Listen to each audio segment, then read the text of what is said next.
réglage est simple. L'activité de mototaxi en l'état actuel est d'abord une source d'externalité négative pour les citadins de la ville de Douala. Elle rend certes un service pour le transport des habitants et permet aux uns aux autres de se mouvoir dans la ville. Mais force est de constater que très peu de conducteurs de mototaxi possèdent un permis de conduire. Et la contribution des mototaxis au déplacement motorisé constitue près de 61%. Ce sont des chiffres issus du plan de mobilité urbaine soutenable. Les mototaxis sont également assez concernés par les questions d'insécurité, des problèmes de délinquance urbaine. Et c'est fort de cela que le maire de la ville, et bien avant 2008 donc, c'est-à-dire avant le décret 2008/3447 qui vous a été cité précédemment par le délégué des transports, qui organise l'exploitation à titre onéreux des conducteurs de mototaxi, il y a eu plusieurs actions de régulation, mais qui n'ont pas forcément porté leurs fruits. C'est donc en 2008, avec l'avènement de ce décret, qu'on commence à avoir un certain nombre d'actions. Et c'est en 2012, notamment le 10 janvier, que l'on commence à voir là les opérations d'identification des conducteurs de mototaxi. Des dates butoirs ont été fixées, mais n'étaient toujours pas respectées. Fort de cela, le délégué du gouvernement d'antan a pris un arrêté, notamment l'arrêté numéro 03, CUDBA-SGBA 2012, qui délimite les zones de circulation des motocycles à l'exploitation commerciale. Les zones ont été interdites à la circulation le 27 février, mais la mise en application effective de cette délimitation concernait Bonanjo, Bali, Bonapriso, Aqua. Mais ceci n'a pu se faire jusqu'à présent qu'au niveau de Bonanjo. Aqua, il y a eu de mouvements d'humeur qui ont empêché que l'on puisse interdire les mototaxis à Aqua. Comme autre action de régulation après 2012, nous avons continué à veiller sur l'application par le contrôle des quartiers Bonanjo-Bali et Bonapriso. Et c'est ce qui continue d'être fait actuellement par M. le préfet et M. le maire de la ville à travers la police municipale. Ensuite, nous avons continué l'identification des conducteurs de moto dans les communes d'arrondissement.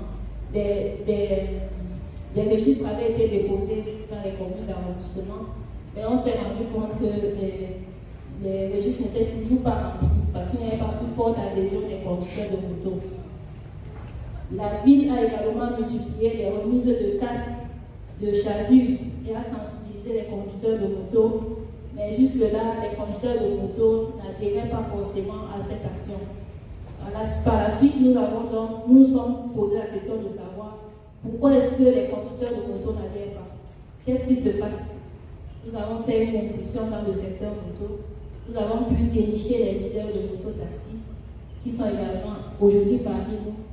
Et nous les remercions parce qu'ils nous ont toujours accompagnés. Et ce n'était pas facile.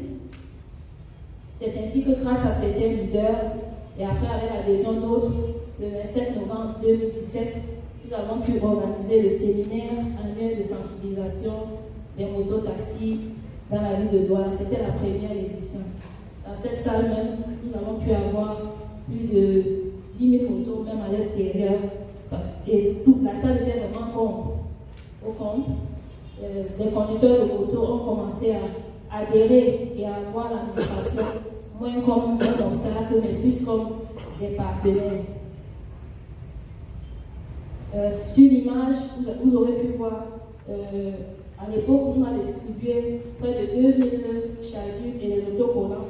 Les autocollants présentaient les numéros d'identification, et c'est ce même numéro qu'on retrouvait sur les chasubles d'identification. On a également distribué des prospectus aux conducteurs de moto pour leur expliquer quels sont leurs devoirs et quels sont leurs droits. Actuellement, le processus d'identification des conducteurs de moto a pu évoluer.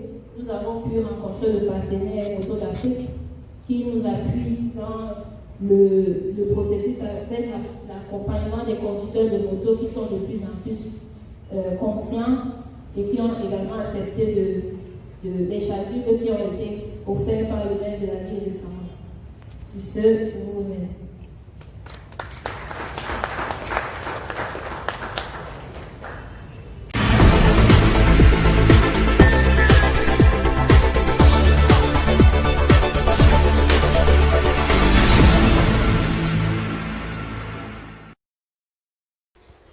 Nous allons également travailler avec les forces météorologiques parce que ce qui se passe souvent dans les carrefours est surprenant. Les gens ne s'arrêtent jamais au feu. Là, souvent, il y a les policiers devant. Comment ça se fait? L'honorable police tout à l'heure de Bénin, ou pas de Bénin au Togo, là-bas, toutes les motos s'arrêtent au feu rouge. Pas de raison que les motos s'arrêtent au feu rouge. Il faut donc qu'on apprenne aussi, ça fait partie de l'éducation, ça fait partie de la formation. Quand on fait le permis de conduire, on apprend que lorsqu'il y a un feu rouge, on doit s'arrêter. Ce sont là des éléments importants. On doit travailler avec la police nationale pour que ces règles de conduite soient respectées. Pour le reste, je crois que je peux partir d'ici avec le sentiment que les mototaxis ont validé le plan d'action. C'est bien cela? D'accord. Merci bien. Je crois qu'on peut